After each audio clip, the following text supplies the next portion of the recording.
माननीय पूर्व मुख्यमंत्री श्री जीतन राम मांझी जी, चूंकि यह भी सेम नेचर का ही बिल है।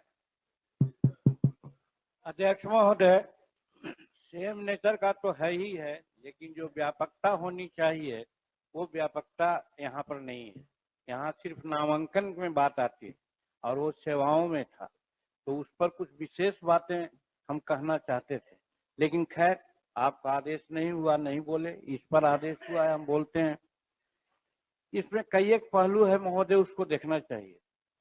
हम आरक्षण दे दें, अभी सुधार कर दें, क्योंकि जनसंख्या की बात आई है, जो अभी गणना की गई है उस गणना पर तो हमको विश्वास नहीं है, वो गणना ठीक से हुआ ही नहीं है, लोग घर पर पहुंचे ही नहीं है, टेबल वर्क किया गया है, तो इसलिए उसके आधार पर अगर कुछ और करते हैं तो स्थिति वही होगी कि जिसको हक मिलना चाहिए उसको हक नहीं मिलता है, एक बात।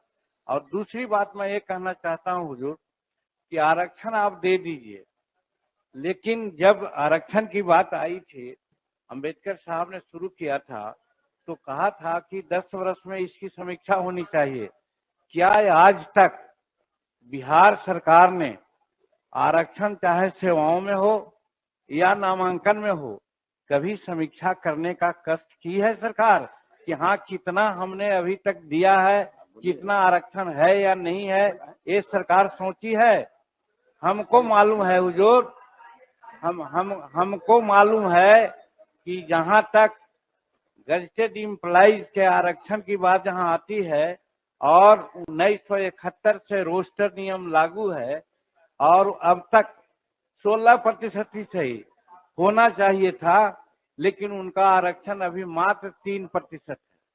तो 16% कैसे पूरा किया जाएगा, सरकार को ये सोचना चाहिए। उसी प्रकार से ये जो विभिन्न शैक्षणिक संस्थाओं में आरक्षण की बात की जाती है, आरक्षण आप बढ़ा दीजिए सैद्धांतिक रूप में, हाँ कौन नहीं चाहेगा कि बढ़े, लेकिन धरातल पर क्या है इसके बारे में भी कोई मैकेनिज्म डेवलप करना चाहिए, जो सरकार आज तक मैकेनिज्म डेवलप नहीं किया है, तो इससे कोई फायदा नहीं होने वाला है। इसलिए महोदय मैं कहना चाहता हूं कि दे रहे हैं, हमको बात नहीं समझ में आ रहा है, इनको कुछ आइडिया है?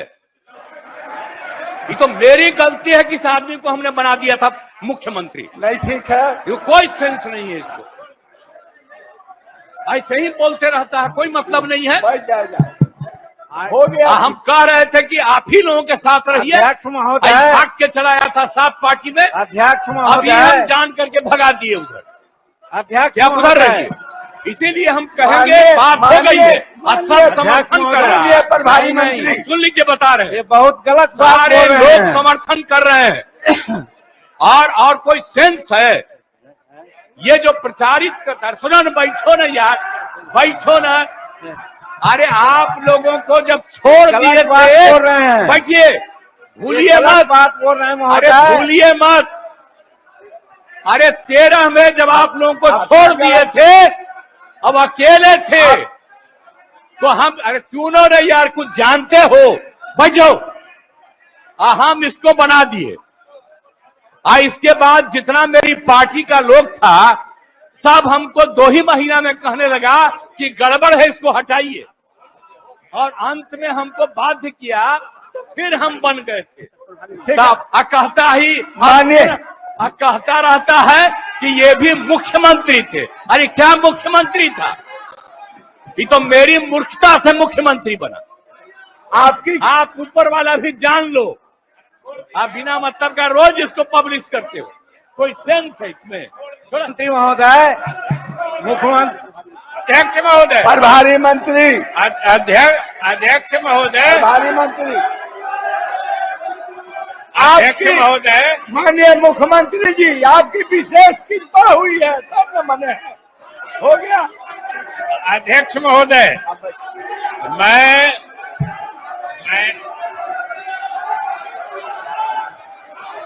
आप स्थान ग्रहण कीजिए, आप स्थान ग्रहण कीजिए, आप स्थान ग्रहण कर लीजिए, बैठ जाइए, आप लोग बैठ जाइए, आसान ग्रहण कीजिए, आसान महोदय। ग्रहण कीजिए। महोदय, माननीय मंत्री, आप सुनिए मेरी आप बात, कहिए। आप मेरी तरफ देखिए। हाय आपके तरफ देख रहे ठीक हैं, है। हाय आप हमारी तरफ महोदय, देखिए। अभी जैसे रिक्तियों में आप बैठ जाइए। नियुक्ति के लिए, महोदय, जैसे रिक्तियों में नियुक्ति के लिए जिस प्रतिशत के आधार पर नियुक्ति करने के लिए सदन ने सर्वसम्मति से स्वीकृति दी है, उसी आधार पर यह विधेयक है शैक्षणिक संस्थानों में जो नामांकन होंगे उसमें आरक्षण भी उसी प्रतिशत के हिसाब से जैसे नौकरी में आरक्षण दिया गया है, अब शिक्षण संस्थाओं में नामांकन में भी हम उसी अनुपात में आरक्षण का प्रावधान करने जा रहे हैं महोदय। यही इस विधेयक का लक्ष्य है और चूंकि सदन ने सर्वसम्मति से पिछला विधेयक पारित किया है, इसलिए मुझे पूरी उम्मीद है और आसन से भी उम्मीद है कि इस विधेयक को सदन के समक्ष प्रस्तुत करके सदन के सभी माननीय सदस्यों की सहमति से इस विधेयक को भी सर्वसम्मति से पारित कराने की कृपा करें। हम जानते हैं गवर्नर बनना चाहता है, बनना दीजिए गवर्नर। क्या कहना चाहते हैं? अध्यक्ष महोदय, हमारा जब भारतीय जनता पार्टी सत्ता विपक्ष सामूहिक रूप से सर्वसम्मति किया, एक दलित मुख्यमंत्री को बोलने दिया जाए और मुख्यमंत्री की खुला चुनौती है कि मुख्यमंत्री उप मुख्यमंत्री आप दलित और अति पिछड़ा को बनाइए। हम सब बनाए थे, आप बनाए थे, आप बैठिए। कौन बनाया? तो क्यों रोक रहे हैं? आप कौन बैठिए। बनाया? आप बोल रहे हो, आप जानते हो बोलने दीजिए, हम ही ने बनाए। नहीं बोलने अरे दीजिए। गवर्नर कहानी बना देते हो उसको। ये गवर्नर बनाने के चक्कर में ही वो चक्कर में लगाता है। इसके जान लीजिए, परिवार का लोग इसके खिलाफ है। अरे सुनो, इसके परिवार का लोग इसके खिलाफ है। आप जान लीजिए, ये कोई काम का आदमी नहीं है। प्रश्न आपको है।